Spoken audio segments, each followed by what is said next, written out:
अस्सलाम वालेकुम दोस्तों, खुश आमदीद। दुआए खुदा आपको सलामत रखे और शौक़ के साथ दीगर मामलात में कामयाबी अता करे। दोस्तों प्लीज़ चैनल को सब्सक्राइब करें और बेल के बटन को ज़रूर दबाएं।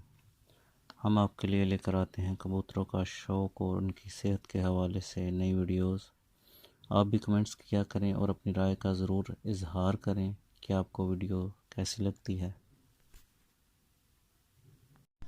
ਅਸੀਂ ਤੁਹਾਨੂੰ ਸ਼ੌਕ ਕਰਾਣੇ ਆ ਚੂਹੇ ਕਬੂਤਰ ਦਾ, ਜਿਹਦੇ ਬੱਚੇ ਬਹੁਤ ਅੱਛੇ ਉੱਡਦੇ ਨੇ। ਇਹਦੀ ਅੱਖ ਵੇਖੋ, ਇਹਦੇ ਨਾਲ ਲਾਈ ਆ ਟੈਡਨ ਮਾਦੀ, ਜਿਹਦਾ ਬਹੁਤ ਅੱਛਾ ਬੱਚਾ ਉੱਡਦਾ ਹੈ।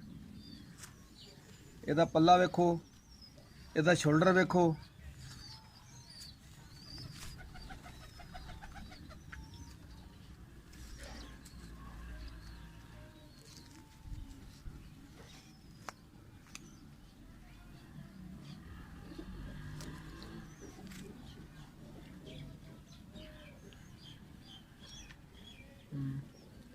ਇਹਦੀ ਹੁਣ ਤੁਹਾਨੂੰ ਮਾਦੀ ਵਿਖਾਉਂਦੇ ਆ। ਇਹਦੇ ਨਾਲ ਲਾਈ ਹੈ ਟੈਡਨ ਮਾਦੀ ਅਸੀਂ, ਇਹ ਚੂਹੇ ਕਬੂਤਰ ਨਾਲ।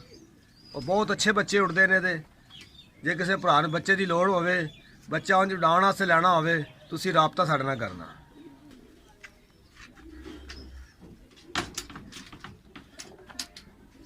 ਚੱਲ ਵੀ ਚੱਲ ਮੂਵੀ ਬਣ ਰਹੀ ਹੈ।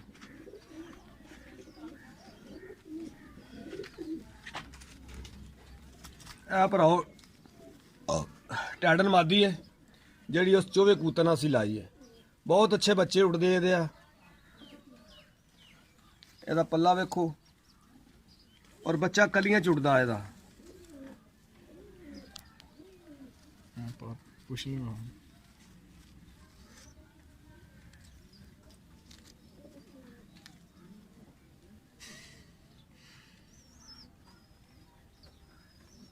ਹੁਣ ਤੁਹਾਨੂੰ ਗਲਵੇ ਦਾ ਜੋੜਾ ਵਿਖਾਣੇ ਆ ਅਸੀਂ। ਗਲਵਿਆਂ ਦਾ ਵਹਾ ਦਿਓ ਅੱਜ।